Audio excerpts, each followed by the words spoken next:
All right, I think we're getting about time to get started. Thank you all for coming. My name is Sam Castry. I'm the head of the Entertainment Law Division at Crawford Intellectual Property in the Chicago area. I won't bother you with the town. And this is going to be us telling you all the things you're probably doing wrong, legally speaking. I'm sure most of you are reasonably intelligent people, but we have to say this anyway. Nothing here is legal advice, so if your question is, what should I do now? The answer is, hire us later. And you being here does not make us your lawyer and you are not our client. You'd be surprised that I have to say that, but I absolutely have to say that. So without further ado, I'll let my co-panelists introduce themselves, and then we will jump right in. Hi, I'm Mark Whipple. I have been practicing intellectual property law in the gaming area for about 20 years. I work extensively with Crawford Intellectual Property Law, which is the firm that Sam works for. I have been the general counsel of 2 different gaming companies, and I've advised lots and lots of people on pretty much every aspect, from a single person doing art in their basement to zero-day releases for, that doesn't sound right, release day games, let's put it that way, for major consoles. Hi, my name is Ross Hersman. I'm also from Chicago, like these fine gentlemen. My law practice is called Loading Law, which focuses mostly on video game law and business incorporations and some IP. I'm also the organizer of the Chicago Video Game Law Summit, and when I'm not doing legal video game related things, I also volunteer with the IGDA chapter in Chicago and the Video Game Art Gallery there. Cool. Hi, I'm Joe Newman. I've been doing video game law for a couple of years in a bunch of different capacities. I've worked at organizations like Public Knowledge and the Electronic Frontier Foundation, Future Privacy Forum. Was doing IP law with respect to games, and have now kind of transitioned to privacy and consumer protection law.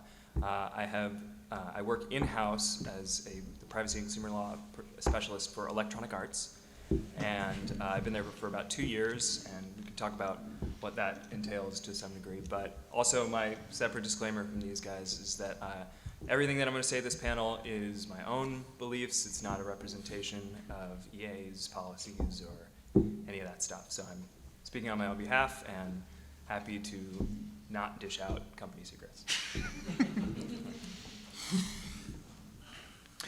So that's a fair use, right? Yeah, sure.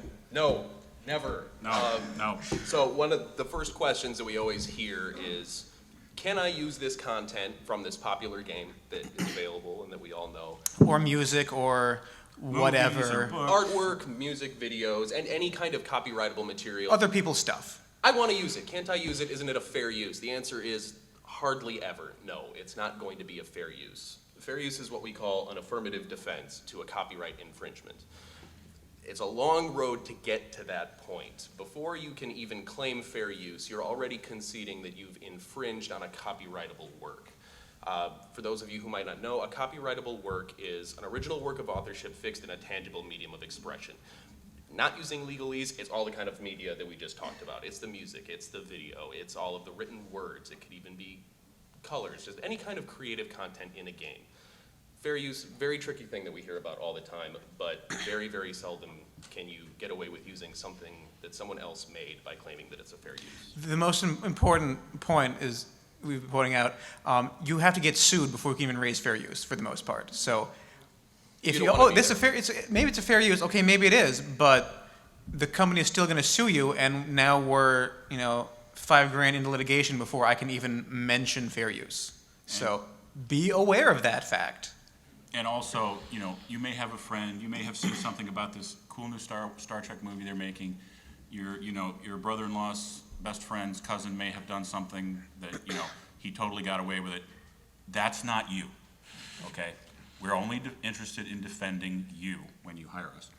And, fair use is what we call a question of fact. There are legal guidelines that determine how that fact is determined, but question of fact means that there really is no legal definition in the end of whether something is fair use or not. A lot of times we can look at something and say, that's definitely not fair use, and a lot of times we can look at it and say, that's almost certainly not fair use. Very rarely, we can even say, that's probably fair use. But we will never ever, and not just because we're lawyers and we never use absolutes, say it is or it isn't, because until a judge and or jury has ruled, literally nobody knows if something is fair use, and the fact that it's very similar to something that somebody else did is almost entirely irrelevant. I do also want to piggyback onto that about, someone else did a thing, so that makes it okay. No, it doesn't. Because you probably have no idea what the other person did. Maybe the other person negotiated with the copyright holder to do that. Maybe the copyright holder doesn't mind what the other person's doing or will tolerate one or two, but now you are exceeding the threshold of what they're going to put up with. Maybe the copyright holder just hasn't realized it yet and will come down like a ton of bricks on both of you as soon as they figure it out. So I get this from time to time. It's okay, because I see these other people, no, stop, don't say that. Well, what if I didn't make any money off of it, or what if it's for like an academic use? Isn't that fine? No. In just a second. That not making money is one of the factors when you look at fair use. Well, specifically non-profit use, not poor marketing, but actual the fact You had to mean not to make it. Yes. The fact that you were putting a thing up for sale, or even, Patreon kind of, if you like this thing, give me some money, that's fine. And no one gave you money, that's not going to help you. It might help you in that you can't get blood from a stone, so maybe they're not going to go all out to try to wring the money out of you. But they still might, because the potential damages are large, especially when you know you're doing something you shouldn't be doing, which is most times you're taking other people's content.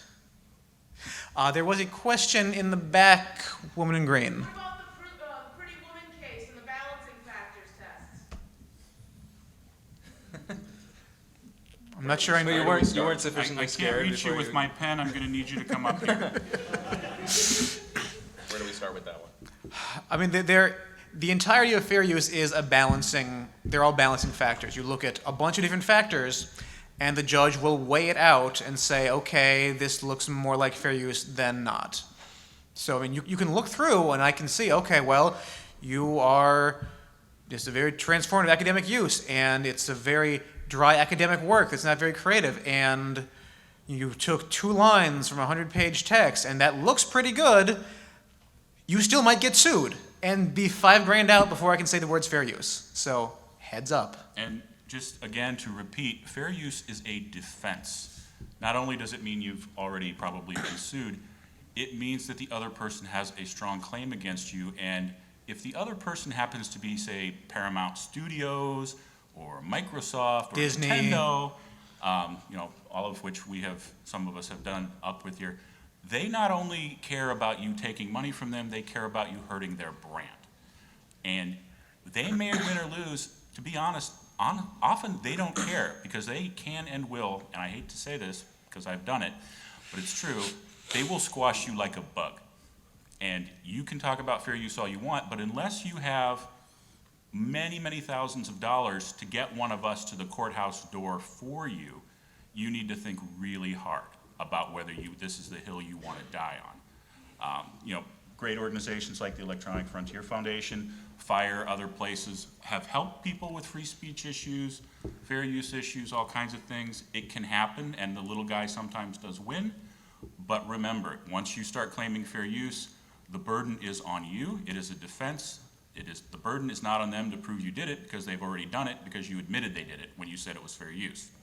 So again, it's something that we hate to tell, especially small independent developers, because we love you guys, but they have a lot of money, so you need to be really sure. Yeah, I do want to throw in a shout out to organizations like EFF, New Media Rights in San Diego.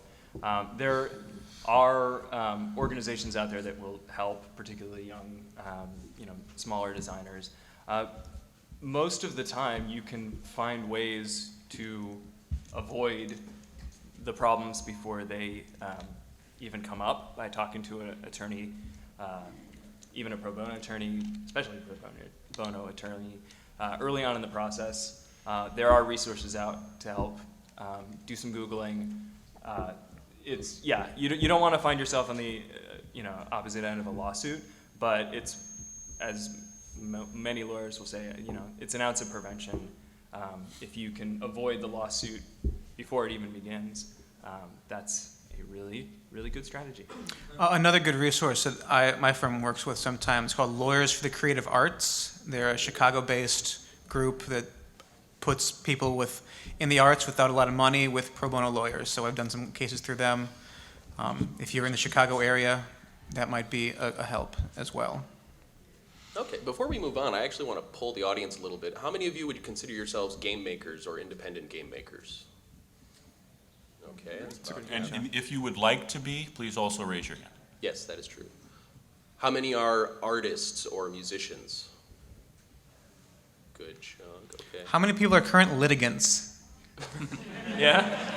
There it is. Good. How many people are prospective lawyers? Oh, okay. Cool. We'd be happy to talk with you. Sorry, close to the mic. Happy to talk with you afterwards. Any of you, in our various capacities as people who have survived law school or people who will help you not get sued. We're mostly pretty friendly. Okay, well, maybe to put the pin in fair use, what about this thing called parody and satire? How does that work? Those are two different things. In case you didn't know, parody is not satire. Parody is commenting on that particular work. Satire is more of a broad category. And just because you're taking a thing and doing something funny with it, that's not a parody. Most of Weird Al's songs, I don't know most, but many of Weird Al's songs where he takes someone else's music and writes funny lyrics are not parodies in the actual sense. And can I just add, Weird Al always gets permission to use those music. If he doesn't get it, sometimes he'll release it in a limited way, but he will not put it on a commercial album. This is another good thing, I think, a good way to jump off from there. It is possible to get permission from people for these things. I mean, it depends. If you want to, put Mickey Mouse in a thing, Disney's going to want more money than you will ever make in your life. Accept that and don't use Mickey Mouse. If it's a smaller company or an individual you like or admire, I mean, it's never going to hurt to reach out to someone and say, hey, I really like this and I would like to do such and such a thing with this work that you made. Some people will be flattered and be more than happy to let you do that. Some people will want some kind of money or other thing out of you, and then you have to kind of balance that. It's true that if you go and ask them about it, now they know about you, and if they don't want you to do what you're doing, hey, now they know about you, and you're, go at your peril. But really, you were at your peril anyway. It's much better to know up front than to kind of roll the dice and, well, maybe it'll be okay, maybe it won't get caught before the statute of limitations runs, maybe things will just work out. They probably won't. And there's usually a good way to ask permission, or just don't do it. That's always a good rule. Maybe you just shouldn't do that thing you're doing. And I'll give you a little carrot to go with that stick. Whatever you're making is going to be amazing, right? And it's going to be very successful. So eventually they're going to find out about it anyway. So if you get permission ahead of time, then you don't have to worry about when you make the next amazing thing that all your money is going to get sucked into the lawyer vortex. Pay one of us a little now or pay many of us a lot later. Those are your choices when you start doing this. So if you're really anticipating that your thing is going to be a success, and it is because you're amazing, take precautions, protect it, make sure it's yours, and make sure you get to enjoy the fruits of what you worked so hard for. Don't give it to us. Just give us a little bit, we'll be happy. And the kind of legal permissions that we're talking about typically come in two different flavors. They come in licenses and they come in assignments. And for people who aren't lawyers, sometimes those may seem very similar because they are about using content that you may not have created. But generally, the big difference between the two is a license, you're getting permission to borrow something for a particular use. An assignment, you're usually claiming some kind of ownership in what you're using. It's the difference between paying Disney to let you put Mickey Mouse on your t-shirt for a limited run of t-shirts and buying Mickey Mouse from Disney. So if you're looking at any kind of contract or any kind of paperwork for any kind of license or assignment, that's definitely an area where you should be calling in a lawyer, because the language can get very subtle and it can get very tricky. Especially if you're a creator and you're on the other end of that. If you think you're just making a license, you're actually making an assignment, you will be very sad later. And half the time, some big companies or big law firms don't do a good job, or seem not to do a good job because they're trying to screw you. I'm not singling out anyone in particular, but I've been on the creator side of several publishing deals, and the contract was abysmal, to put it kindly. It's the kind where you just need to set it ablaze and start over, because it was just so bad. And I mean, half the time it's not even that the publisher is trying to get away with something. It was probably cobbled together by a non-lawyer, this contract, from like 3 or 4 different things on the internet. And yeah, it looks good to me. Okay, well, we have this, and most contracts seem to have this clause, and most contracts seem to have that clause. Looks good, and no one's complained yet, so... And then I get it, and I say, this is a giant pile of a mess. How did this ever get... Well, no one's ever complained before. Okay, I don't care how stupid the other people were who've worked with you. This doesn't make sense. This shouldn't be here. But I found it on the internet, doesn't that make it true? And you know, another tip for the creatives, don't ever listen to the phrase, this is how everyone does it, because that's a lie. It's just a lie. We have all negotiated with vast power disparities on either side. You know, I've been representing major publishers, I've represented very small people who are doing something for a major publisher. If they value your work, and they should, because your work is amazing, then they will pay for it. If they're not willing to pay for it, then they don't value it, and you shouldn't let them have it, because you should value it because it's good. Everything is negotiable in a contract. They'll say, no, that's not negotiable. I mean, you might not be able to buy that clause out of the contract. I mean, you might not have a good enough idea or enough power behind you, but remember, everything is negotiable. If you give the people on the other side, 6 figures of money, they'll probably, I mean, depending on what the company is, Disney, it's a drop in the bucket, but if you throw enough money or concede enough other stuff, you can get that thing changed. You absolutely can get that thing changed, whatever it happens to be. You just have to know that you're giving up whatever else it is you're giving up. And there are good deals out there. There are not awful deals. There are awful deals out there. And in the end, you have to know what it is, and that's what we're here for, and then you have to be okay with it. And there's going to be small items in that contract that you're never going to know to look out for, because your first concerns when you're making anything creative is usually going to be how much money you're getting for it. But that's just the tip of the iceberg. There are so many other things you need to be cognizant of. It could be your IP rights, but privacy rights are also a really big deal in any kind of content creation, especially if you're making games. I mean, you're the expert in privacy. What are some things that people need to be worried about? So, taking a step back, so we've talked a little bit about kind of the planning process for the game. You've got the concept for the game. I want to do X with some property. You've maybe negotiated some rights with the person who owns that IP, or maybe you don't have to if it's truly original. Now you're in the development process. You're trying to figure out what data am I going to get. If you have an agreement with a big publisher, there's a chance that your contract is going to have data provisions, and you have to give the data to them. And there's also going to be rules and laws and things about what kind of data that you can actually collect and how that works. Privacy policies. Who has read one? Who's actually read one? Not seen one, actually read one. So that's great. That's actually. I'm impressed. Yeah, that's really great. There is. How many of you were lying? Okay. They're designed to be consumer facing. Unlike sometimes EULAs, which are not, they're more legalese. Privacy policies are designed to tell you in as plain as possible terms, this is what we're going to do with your data, and it's not just a policy, it's the law. So if you say in your privacy policy, we're not going to collect your geolocation data, and then you do it, that is that has legal consequences. The FTC will enforce, and they will say that that's an unfair or deceptive trade practice. And there are a bunch of cases for very small developers who the FTC has come after.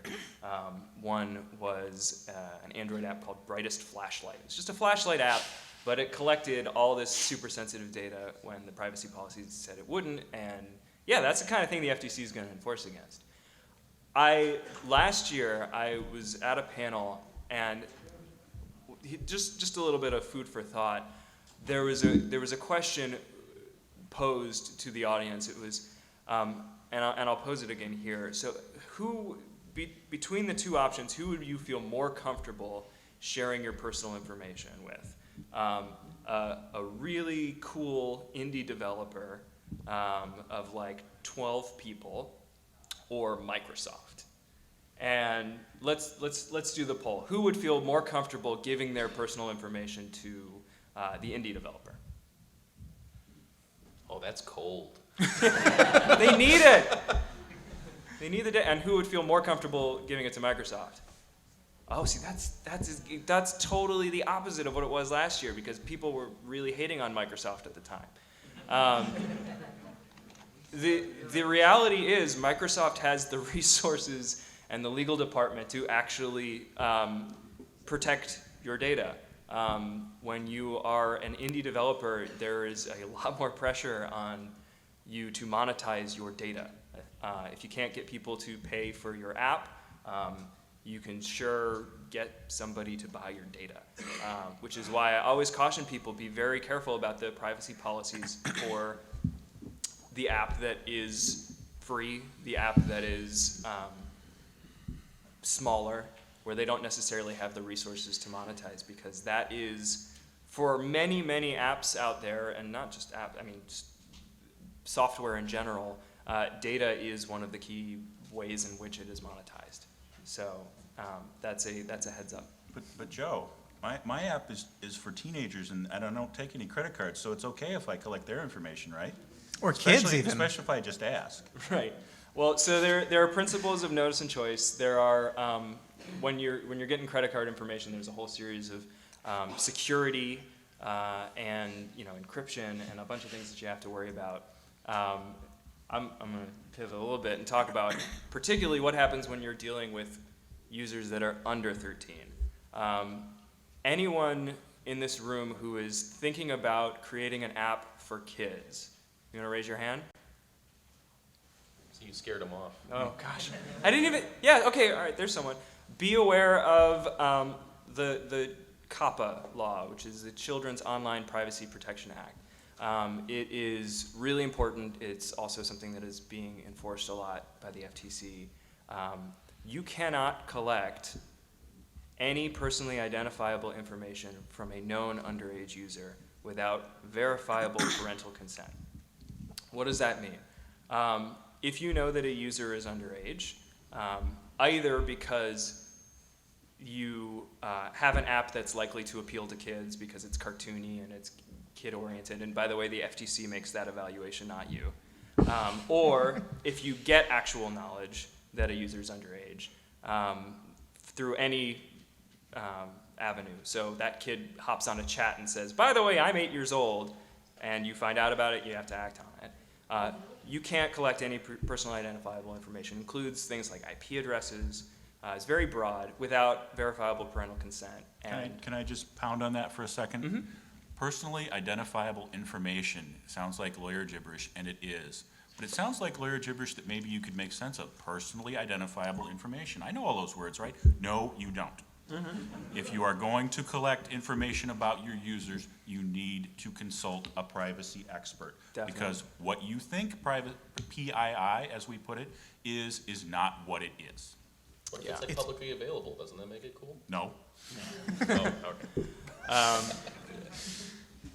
And getting verifiable parental consent is also very difficult to do at scale. So most companies don't do it. They just don't collect the data. They don't necessarily need it. One interesting exception is Nintendo. They just very recently rolled out Nintendo accounts for underage users and allowed parents to consent by using their credit card, which is very interesting and maybe suggests some future changes to how Nintendo handles data. So be on the lookout for that. You want to take a question or two? Yeah, sure. You there? There was recently over, I guess around Christmas, there was some controversy with a doll that children could speak to Yeah. and it connected to an app, presumably on the parent's phone. So the parent would give permission for the kids to use this app, but then it was collecting all of the voice data from the kids. Was the issue that, and this ended up being a legal issue, but was the issue that the parents' permission wasn't verifiable or that they couldn't collect that data at all? Let me just repeat that for people who couldn't hear. There was a doll kids were getting around Christmas time that kids could talk to, and it would sync up to an app on presumably the parent's phone and not the kid's phone. Right. Kids don't have phones. And so the doll was collecting all kinds of voice records, and there was some trouble. And what kind of trouble was that? You're putting me on the spot. I don't know I'm the not- specifics of anyone. the case. I don't know. I haven't heard about it. But I'm pretty sure what was.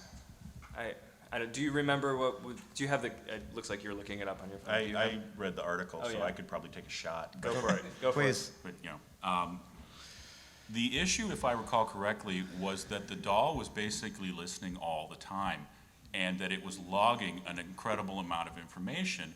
The parents may or may not have realized, they were like, okay, I want my kid, when they're playing with the doll, it's okay that it uses my phone, because it's basically, if I remember correctly, it was doing voice recognition.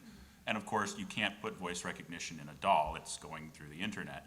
But that it was basically, the kid could leave it on, and it was just, a bug in your house. And the kids could be saying all kinds of sensitive things, and all this information was being stored, and the parents weren't being properly made aware of the risks. And that is huge. It's one thing to say, by the way, can we store some data on you? And they're like, okay, sure. Okay, now we're going to take a sample of everything you are, including your DNA and your EEG prints, and keep it forever. Those two questions, that's not the same thing. Giving permission for the one is not giving permission for the other. There was a very similar case, to broaden a little bit, very recently where somebody was murdered in a house that was equipped with an Alexa, with an Amazon Echo. And it turned out that Alexa may have been listening to the actual murder. And now the police have subpoenaed Amazon to try and get the voice logs for the time in question. Does that make Alexa an accessory to the murder? Very possibly, Jeff Bezos may end up in prison. But so that's, again, if your game is accepting input, any kind of sensory input, video, audio, even, text chat, where people are not necessarily speaking directly to the game for game-related purposes, and you're logging it, all that information is incredibly sensitive, and really the short answer is you should not be logging it unless you're a multinational with armies of lawyers and who hopefully have some protection for this. Yeah. But- In general, if you don't need the data, don't hold on to it. Don't collect it. Don't use it. Delete it when you're done. And That's verify that you deleted it. Yeah, Make sure totally. somebody didn't back it up somewhere. If you don't have it, no one can subpoena it. And generally speaking, it's good security as well as good privacy. There's a question all the way in the back. Is there any precedent from the FTC? Do they arbitrate what is considered anonymized data versus not anonymized data, or do they just not make a distinction between two? If you're collecting something they consider it sensitive, even if it's just, like, say, how many people were chatting this hour, not who specifically was chatting and about what? That is a fantastic question, and I failed to mention this earlier, but I have a whole box of EA swag that I brought because I'm just pandering for you guys to go give us 5 stars. And if you want to come up and grab something from the box, that was a really great question. Well, it comes up, in case you couldn't hear, and for posterity on the recording, I used to do video stuff. I know how this works. Sure. The question is does the FTC distinguish between anonymized data and non-anonymized data? So is it different to say 20 people were on my server, we don't know who they are, versus Joe and Fred and Bill and Ethel were on my server? Yeah. Is there a distinction? And the answer is this is a really hotly debated area of privacy law right now. What is pseudonymous? What is anonymous? What do you need the data to be in order to actually be anonymous? Really great example. Netflix put out just a big chunk of user records that were anonymized. There was no name attached to them, but this is the viewing history of a whole bunch of users, and it was like a contest. They gave it out to the public, and they said, do something cool with this data, try to improve our algorithms and win a prize. And the cool thing that people did with that data was that they cross-referenced it against a bunch of other databases. They looked at things like the zip code and the IP addresses, and they basically were able to re-identify every single anonymous record. In the age of AI getting constantly better, pattern matching and algorithmic math improving, anonymized data is there was somebody there at some point. Anything more specific than that may not be as anonymous as you think. Just for the record, I want to point out, this is the first I've heard of this, and halfway through his story, I knew exactly what he was going to say to finish it. So, oh man. Yeah. So the FTC, they investigated and they filed an action against Netflix. One of the things they said was, at the very least, if you're going to be distributing data publicly, even if it's anonymized, you need to have some sort of terms or a contract that anyone who's going to access that data has to sign saying, I won't try and re-identify it. And Netflix hadn't done that. They say go nuts, and that's what kind of got them in trouble. If you want to come up thank you for the question. Come on up there's and really get a cool thing. stuff in here. Joe will give you a thing. One of those, this gentleman standing might have been next. Yes, by the door. Ken, who you're marketing your app towards, or the genre of effect, what's considered personal identifying information? Because I've worked at one company, and they were extremely paranoid about it to the point where they were salt and hashing last names. And some other companies, the only thing they ever really changed was just the addresses. So does that vary depending on what government agency, or is there a pretty set standard? Question is, does it matter how you market your game and to whom you are marketing it in terms of how careful you have to be with anonymizing things, or is there a set standard? Does it matter? It doesn't matter what the target demographic is when it comes to the definition of PII generally. How you market the game does, however, affect how it's going to be treated under COPPA. And when your app is subject to COPPA because it's being marketed to kids, because it's likely to appeal to under 13, the definition under COPPA of PII is actually very broad and includes things that you may not actually necessarily think are PII. One example is push tokens. And this is maybe getting a little bit technical, but in order to send a push notification on your phone when the app is not in use, the app is going to set a push token on your device that identifies the device. The FTC has said, again, there are no cases on it, but the FTC has said that that push token, because it identifies an individual device and allows for you to contact someone outside of the game, is considered PII. And means for an underage user, you can't collect that push token. And I'll add that PII, the reason we care about it, other than we care about our users, which should be first, is that the law controls what we can and can't do with it. In certain senses, say you operate a message board, and the rule is you have to use your real name. Everybody's name verified, and if you don't want to give your real name, you can't post. Maybe you're not going to be as worried about that. It is completely PII, and you're still subject to all the controls. But if you use it in a way that your users have agreed to and is lawful, then you don't have to salt and hash their names, because they already told you could tell everybody what their real name was. So that may explain something of what was going on. But in my experience, it's probably just the other company wasn't being paranoid enough.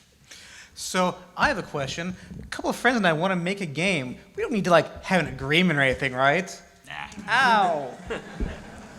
So after fair use, this is probably the next most common Absolutely. thing. I'm not sure which is first, actually. It's pretty close, especially with independent developers, because most of my clients are independent developers. They're some of my favorite people because they make the coolest stuff. Likewise.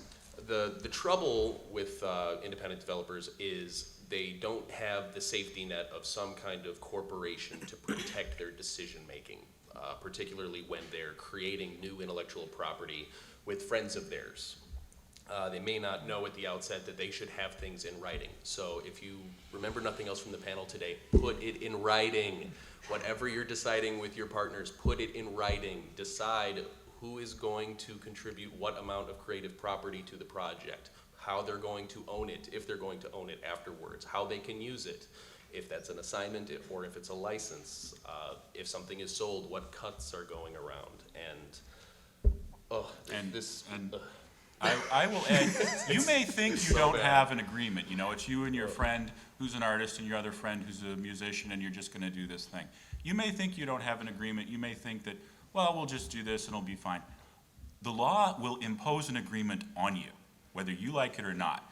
Odds are, depending on the jurisdiction you're in, and this is not legal advice, just by doing what you're doing, you have formed what's called a general partnership. It's the worst possible place to be when it comes to being a business entity. And that is, you do not want to be there, but that is where the law will put you if you don't do anything. Likewise, you're creating some creative work. Who owns the copyright? All of you do, kinda. And again, if you get into an argument later because, you know, John got a new girlfriend and she's not cool and he wants out of the band, and you're trying to figure out who owns what, and this game's about to explode because you're amazing, you don't want to be there. You want to know who owns what, who can give what rights. A publisher is banging on your door. Here's advance money. Here's marketing money. We want to sell this game. We just need the copyright owners to sign off. Well, John's over there with Yoko, and he won't acknowledge our emails. You don't want to be there. Please don't go there. This is not just lawyers pandering for our services either. I mean, even if, and I know everyone is going to start that, well, we get along great. This is really cool. You know, we're always going to get along, and maybe you will. I'm not going to say going to business with someone immediately will make you want to kill them. That usually comes after a few years, but it might not. Fair enough. Even if you will get along well forever, it's important to have things written down so you all know what's going on. That way you can divvy things up. It's easy to agree. And if you forget, 2 years down the line, oh, who's supposed to do this thing? Oh, it's right here on page 3. That's what it is. Or, what was I supposed to do? I had some part of this. Oh, that's right. Here it is. Or, did we really agree to that? Oh, I guess we did. And it just helps to keep you on track. It's not even, I think you're going to screw me, although they might. But it's not even about that. It's also about now we can keep ourselves on track. So we have this paper right here that spells it all out. If you want a great example, go to divorce court someday. No, don't. Just go to divorce court, hear me out, go to divorce court and realize that everyone you see up there at one point promised to be together and love each other forever. Don't be those people. So cheery. Do a prenup, okay? In the business sense. So, right, this is good business sense as much as it is good legal sense, because when you're collaborating on a project, a lot of times this is a business enterprise that you're entering into, and it makes good business sense to keep good documentation, to keep good records of what you're doing. Not just in the sense that you're keeping track of who contributed what, but for a lot of the programmers and game developers in here, I bet that you keep records of your builds of all of your software so that you can go back and track bugs, depending on, one build worked fine, it was pretty stable, and then all of a sudden you changed a 1 to a 0 and now everything's broken. Going back and being able to find that earlier build is very important to your development process for your business. It works the same way for all of your contractual obligations with your partners, knowing when someone came on the project, what they contributed, when they left the project, what they're bringing with them when they leave, what they brought to the table when they came, all of that stuff. It's very important to keep records of all of those things. And again, No, go ahead. this is a way I heard it put by a lawyer a couple of years back. Do it now at the beginning when everyone is happy and hungry. You're happy because you have this great idea, and the three of you are going to make it, and it's going to be great. And you're hungry because no one's made a dime yet. When you get that $100,000 advance check from EA, suddenly, whatever, he's here. I'll shill for him, whatever, he's cool. Suddenly, I did a lot more work than he did. He didn't do that much. he wasn't pulling quite as much as weight as I was, so I won 40%. And so does he, and so does the other guy. So you put it now, before we've done that, when we're not expecting necessarily to get that check, we say, we're going to split it 3 ways, or I'm going to take 20% because I'm not going to be so involved. I'm only going to do these little bits. And then everyone knows that. And if he gets upset, too bad, he signed it, and he has no one to blame but himself. I have a great idea, Sam. What if I just give everybody some stock in my company? Would that work well? Only if you want them to take over your company. And I just had a great idea, like, that's worth 90% of the profits, right? Like, I didn't build anything, but I had the idea. Isn't that more important? Yeah, all you coders out there, I have some great ideas for apps. If you want to come see me, I will give you the idea, and you can write the app, and we'll split the money if anybody wants to do that. Just come see me afterwards. Artists, same deal. I have some great ideas for beautiful pictures, comic books, things like that. I'll give you the idea. You'll draw the comic books. We'll split the money. Right? Good. Okay. He's not joking. I actually had a company late last year I was putting together, and it wasn't quite as bad as that. I mean, 2 people who were agreeing, but it was an inventor and the money man. And we're trying to get the company formed. We have the agreement. Okay, we're going to have standard terms, and we're going to have this much ownership, one and the other, and money man's going to put in so much money. Okay, inventor, what are you putting in? Oh, I'm the idea man. Okay. How can I list that as an asset on your company's books? Well, I'm having the ideas. Okay, what does that mean? And eventually, he was in the process of getting a patent, and he didn't want the patent, now he wants the patent. And okay, we're doing the patent. And it's like, okay, well, now we need to put a number, a dollar amount on this so it can go on the company books. And he was very upset because, like, if I pick wrong, this could ruin me. Like, yes, but you need to do that because this is how things work. This is an asset. It has to go on the company books somehow. Talk to an accountant. I don't suggest you, unless you are swimming in money already, there are intellectual property valuation firms that'll look at a thing and say, oh, this patent is probably worth so much money. You're going to spend twice that getting that opinion, but they're out there if you need them.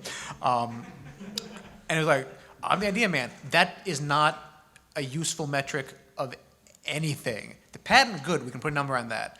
If it's, I'm going to put in, 20 hours a week for the next year, and that's my contribution, great, we can do that. It's kind of a pain to write that into the contract, but you can totally do it. Go ahead.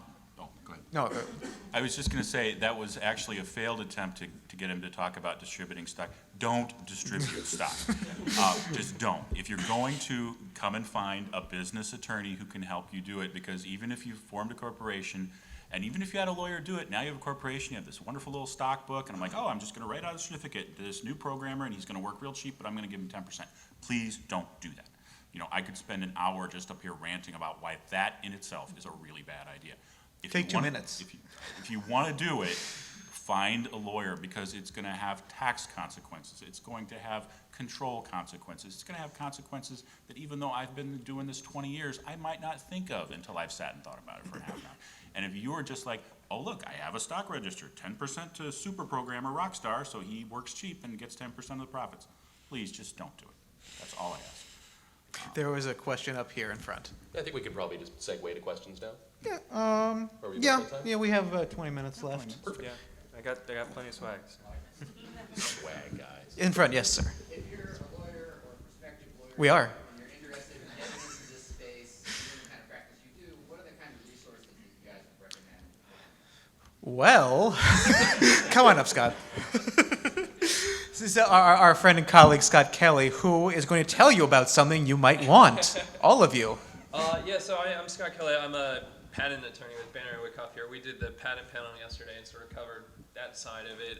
But we work together with a lot of people, some people at Sam's firm, some people in-house, to sort of prepare a good resource for indie game developers. So it's called the Legal Guide to Video Game Development. It's put out by the American Bar Association. It goes over all sorts of IP, incorporating what to do with your stock, what to do when you get sued, all of that stuff. And we just released a new edition this year, so I'd encourage anybody to sort of take a look at that as a resource if you're doing indie game work. And we've actually got a discount code for 20% off. So if you enter LVGD 2016, that'll get you 20% off and still $50.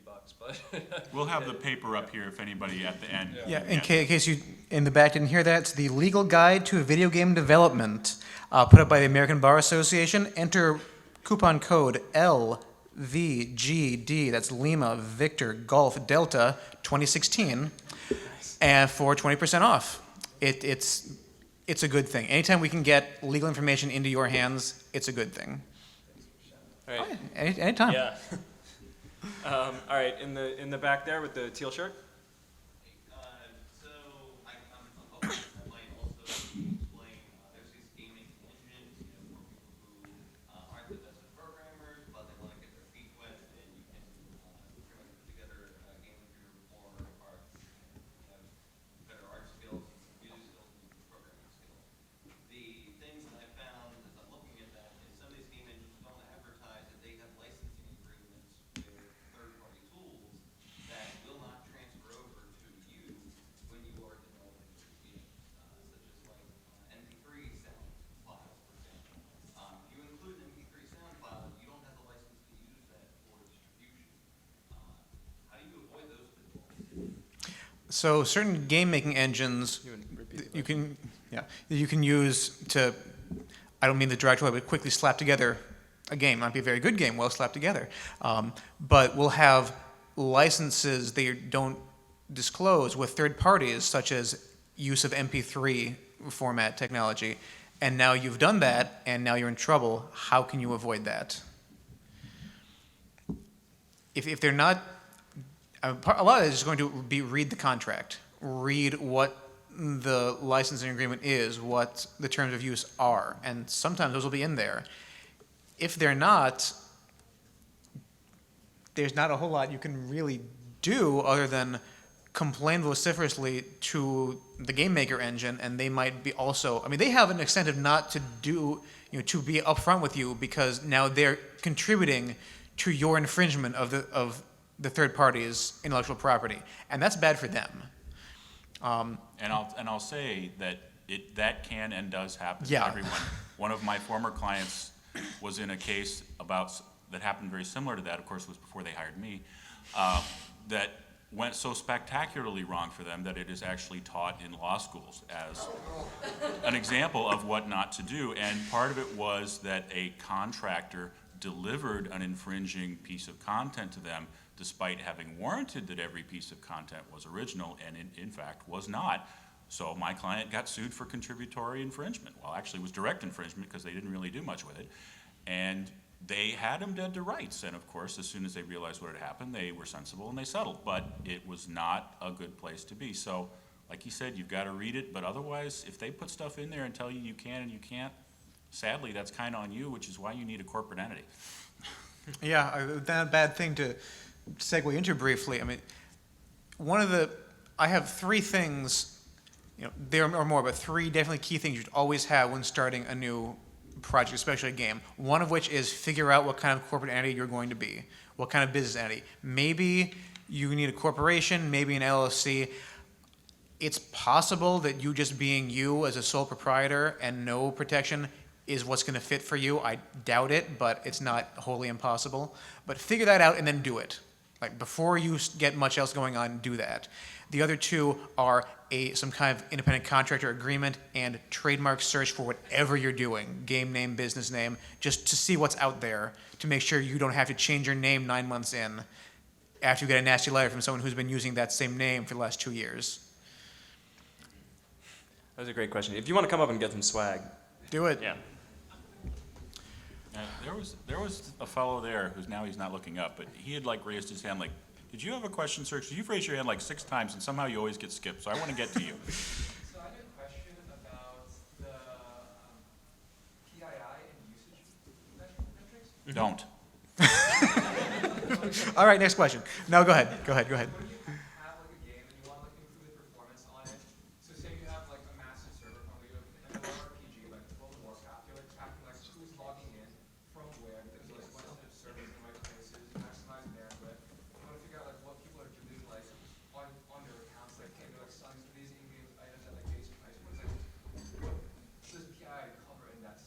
Yes. Well, it's not so much what you're allowed to log, it's being aware. The question, what kind of stuff, if you're trying to optimize servers and keep tabs on your game, what is person identifiable information? And the answer is yes. I mean, to be a little less facetious, there's no reason that you can't log any or all of that, in that just logging it is probably not illegal.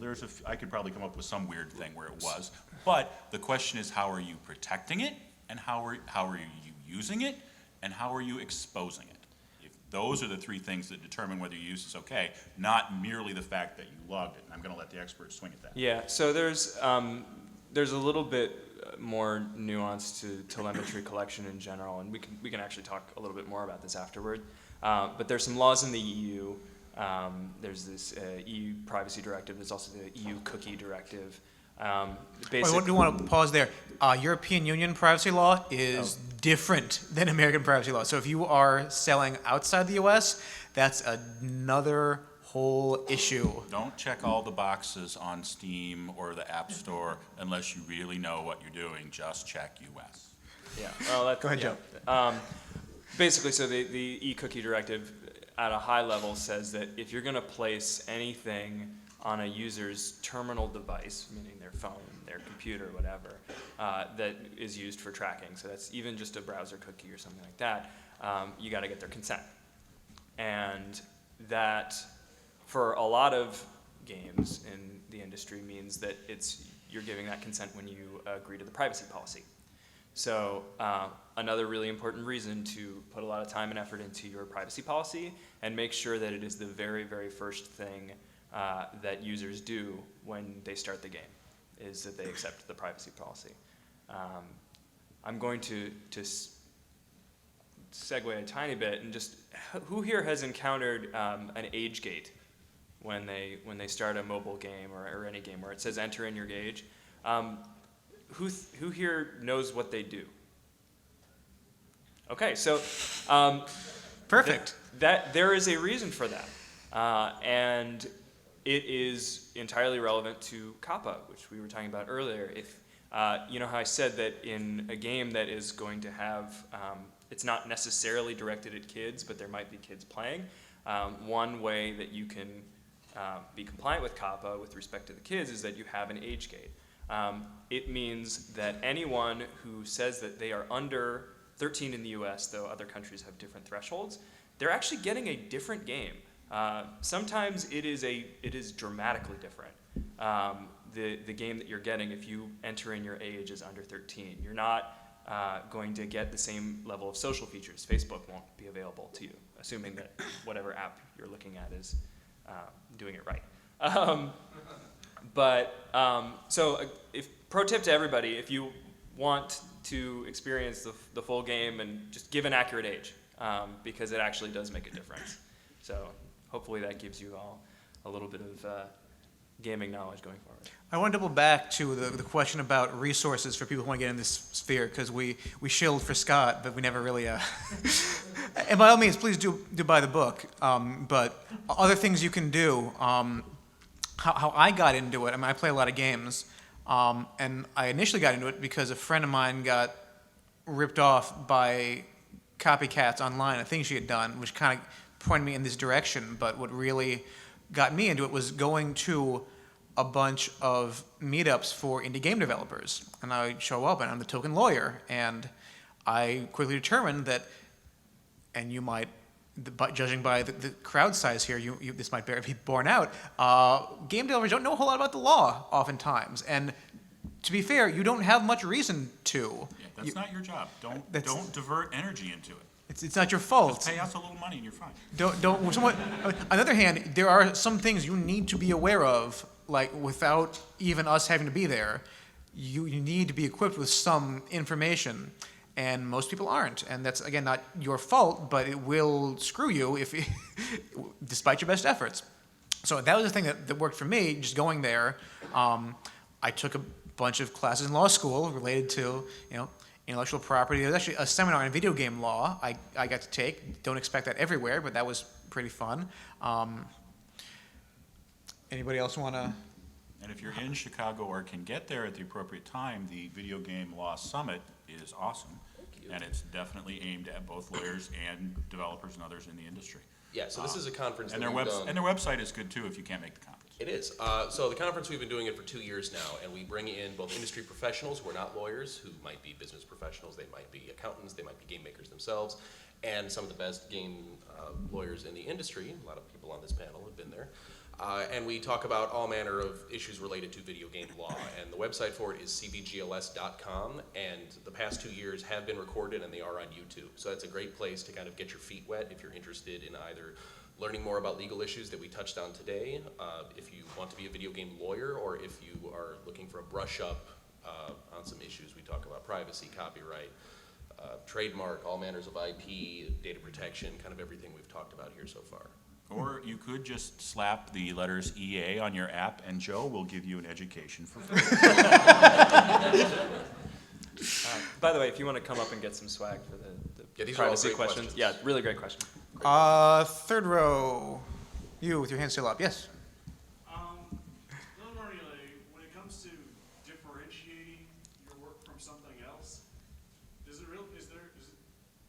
what's the threshold, or the various thresholds? 'Cause I think of like things I see like Robot Chicken, where they'll do music, they'll take music from other works, but they'll keep the tune, like the melody, they'll keep the tune, but they'll change the notes.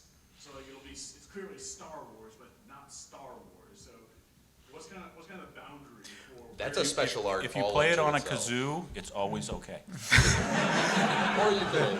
So the question is, how do you tell when something is too close or different enough for copyright purposes to get away with it? And the short, unhelpful answer is we're looking for substantial similarity. I have a colleague who was once asked, how much can I copy and still get away with it? And his semi-flippant response was, don't copy any of it. 1% is too much. And in some senses, that's completely right. And in some senses, there are things, the more abstract of an idea you're taking, the Addams Family and the Munsters are kind of the same show, but they're very different. Bewitched and I Dream of Jeannie are kind of the same show, but they're different enough in how they play things out. But I mean, that's something that the lawyers will sit and analyze and pore over and cross our fingers. If you remember me ranting about question of fact, that's a question of fact. That's a big one. And so nobody knows until the suit is over, really. Yeah, if you guys saw the Robin Thicke, Marvin Gaye lawsuit, that's another example of, there's an entire field of, for lack of a better term, forensic musicology. Expert witnesses who come in and talk about, this line is different from this line for this reason. And one of the weird things about the Robin Thicke case was that they didn't actually play the songs for the jury. They just went with visual representations. So I think it was a little bit weird. But if you're interested in learning more, I actually wrote my senior thesis about this. I was a music major in college. And if you're interested in learning more about how musicians actually look at plagiarism, just look at just do a Google search for it. And there's some really, really good literature out there. Not mine. Other better stuff. Music, I will say, is its own kind of special thing when it comes to copyright. There are a lot of special provisions for musical works that don't apply to anything else, and that's just kind of a quirk of history and the industry rather than anything else. But it's important to know that music law gets weird. Legally, your app is a player piano. Yeah. I am not kidding you. Legally, your app is a player piano. And if you don't understand that, good. Don't take other people's music until you do. Madam in the... Oh, yes. And we got to get rid of this swag. Go get a thing. Back to San Francisco. Wonder Woman shirt there. So actually back to music. If a band is covering all video game music, would they have to get permission? Why don't you talk to us afterwards? You can hire us. The rest of the swag, but we can't answer that question. I will answer it in this way. When I walk down to the merch area, my lawyer sense starts tingling. And that's my answer to that question. Which is as far as I'm going to take that for present purposes. But go ahead and get a thing. Front row. So I actually came up recently from the indie sphere group down there, talking to a lot of them. I'm kind of an indie myself, and I was talking to them about how they're doing funding. Trying to think about that for myself. And one thing I realized is that at least 90%, probably higher, are all self-funded. So like working a normal job, then trying to do that on Yep. the side. Given that, how do we afford it? How do you afford a lawyer when you are doing this as a side gig? The You'd short be answer, surprised, we're not that expensive. yeah. We've seen those laptops you guys have. You can afford an hour of our time. I mean, speaking for myself, you know, our boss is great in that, you know, I had my own shingle hung out for a while, and you know, cutting whatever deals I could to pay the bills. I joined a real firm, and I get to keep doing that, which is fantastic. I love that. We know that you don't have a lot of money. I get that. I am so well aware of that. It's still really important that I think it's important that you should talk to me, so I will make that work. You know, if you know what I charge indie game developers or other artistic endeavors without a lot of money is half of what we would charge. I don't want to say a real client, but but it is half of what we would charge somebody else who can afford to pay, and you know that's fine because at this stage you need our help, and we want to help you. I think Ross offers similar things. Right. So I got into video game law because I want to work with people who make video games. It wouldn't make a whole lot of sense if I then priced my services out of their reach. So like Sam and like everyone up here, I work very hard to make my rate something that especially independent game developers can work with. Whether that means working on a flat rate or whether that means offering some practical advice at the start of how to work my rates into your budget for your game, which is not advice, it's a good business practice. A lot of independent game developers do Kickstarter, they do crowdfunding, and working legal fees into your amount of money that you're asking in Kickstarter at the beginning. If you are going to do a Kickstarter and you're going to collect more than the pizza money for the game jam, you need to talk to one of us, even if it's just for an inexpensive consultation, because there is a hole with no bottom. Treat legal services like any other expense for a project. If you're a filmmaker, treat it like buying stock. If you're an artist, treat it like buying paint. If you're a game maker, treat it like investing in your laptop and good coders. It's an investment that is worth it for any business because it is so much better to spend a small amount at the beginning than to be spending a lot at the end. Now, everyone up here completely understands that that is much easier said than done, and we've already mentioned some good resources for pro bono attorneys and nonprofit services like Lawyers for the Creative Arts. If you call your local bar association in the area, or if you come up and talk to one of us later, I don't know if you're in DC or Chicago, you know, we're from all over the place up here, but if you talk to one of us, I'm sure that one of us can put you in touch with someone who's able to work with you at your price. And just like you guys, you know, all know each other, work together, have contacts, so do we. You know, 3 of us at least are licensed in Illinois. I have a patent license, but other than that, there's very serious limitations on the advice that we can give you if you don't work or live in Illinois. But we can probably find you somebody where you are, and vice versa. Somebody near you may be able to find something that you need. You know, there are networks, there are ways. We can make this work. And I think the thing we keep returning to is, you know, do it right and do it up front. Because either you'll pay us a little bit now, or you'll pay us a lot more later to clean up the mess you shouldn't have made in the first place. In the back, standing up. It is. Well, we have only this last piece of swag. But it's We're swagless now, we sorry. have a steel case. You don't have to ask your question. I'm kidding, go ahead. From the legal structure perspective of the business, let's say you have a small indie and then you start growing. In terms of switching to a different business structure, like let's say you're an S corp and you go to like LLC, or how easy is that, or do you guys have any recommendations for that? It's definitely doable. Changing business entities. You were an LLC or an S corp. You change into a C corp or into an LLC or whatever. There are laws. There are ways to do it. It's not. I wouldn't say it's easy, but It's straightforward for us. It is not difficult, but if you try to do it yourself, you may very well break your entity and lose the benefits of both. So please don't do that. And I know we're almost out of time, but this gentleman in the second row here has raised his hand like 6 times again. And I want to let him, I hope it's not too long, and I hope you weren't counting on swag, but please go ahead.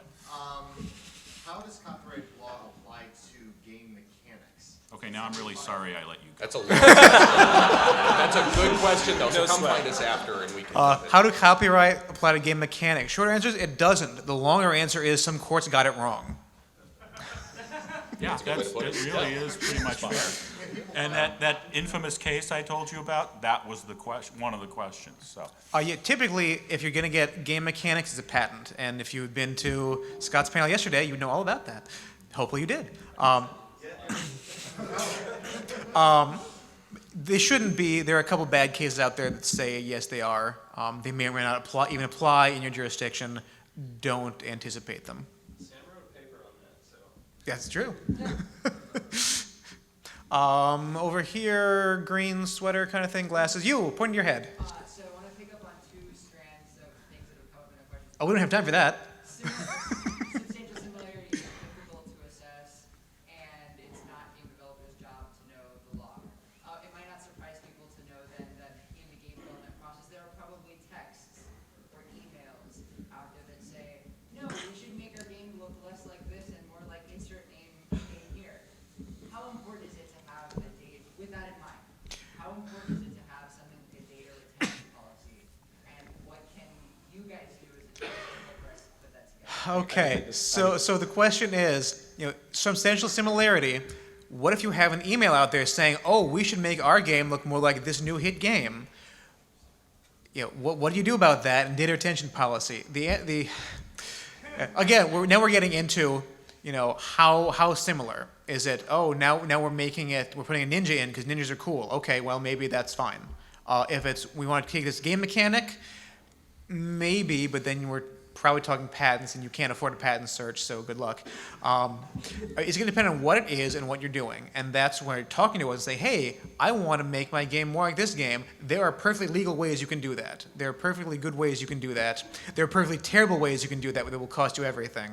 And just as an interesting side note, and this is not legal advice, interestingly, in many cases, the fact that you were trying to make it look like that is completely irrelevant to whether or not you actually did. Mm-hmm. And it comes up in damages and it will hurt you bad.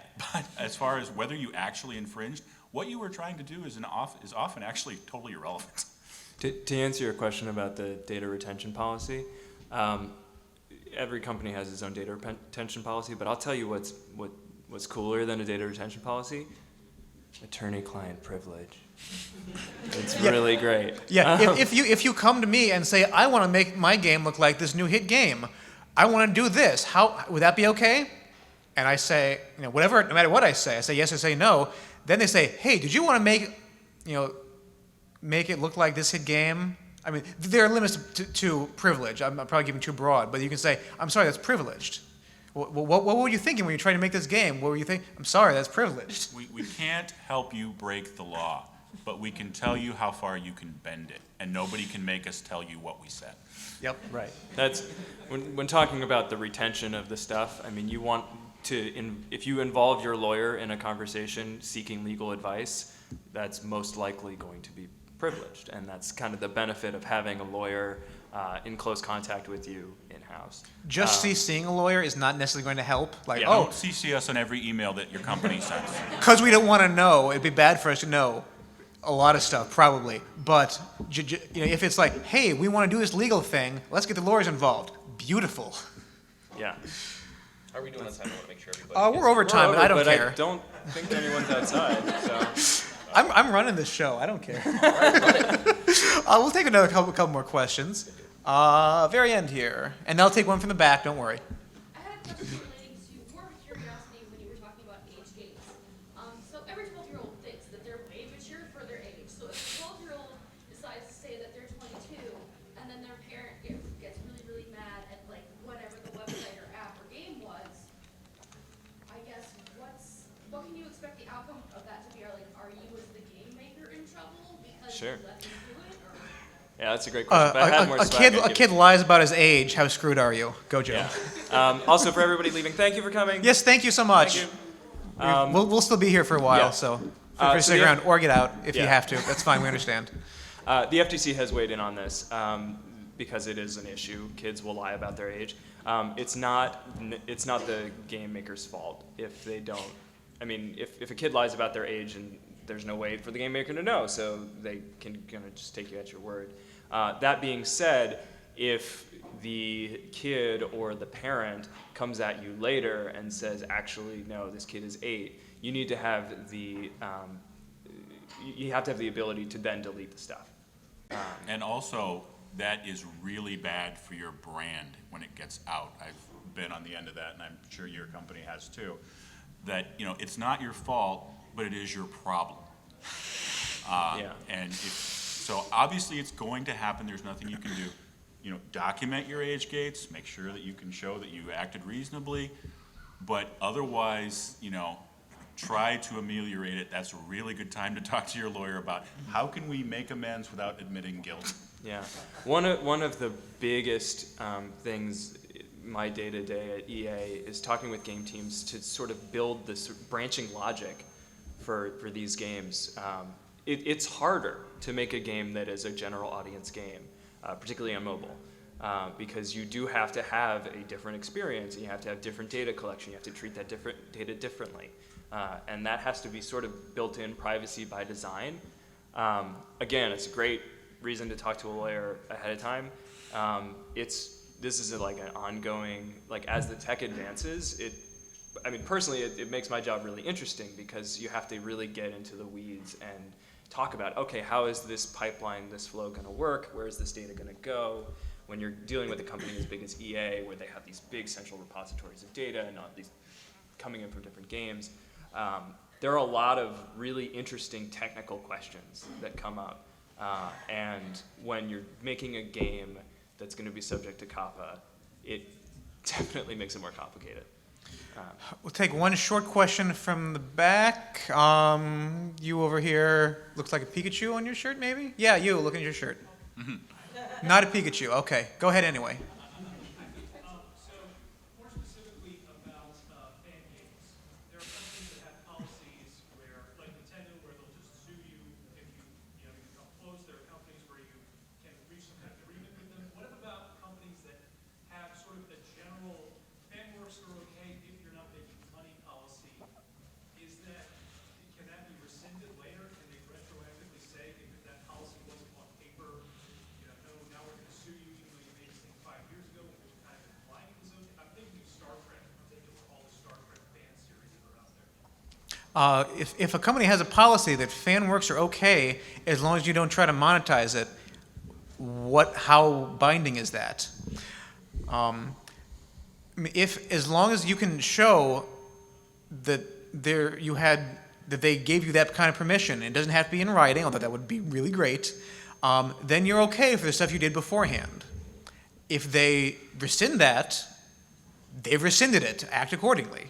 I'll say some magic words. Laches, estoppel, poof. The question is really Lawyer magic. It's two questions in one. What can they do about what you already did, and can they make you stop doing it in the future?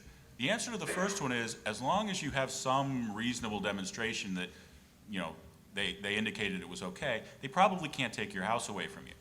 But they can almost certainly make you stop at any time by rescinding the permission or simply pointing out that it was never officially given. So those are entirely separate questions. You're probably okay if they have indicated it, but don't count on ever being able to, tomorrow is another day.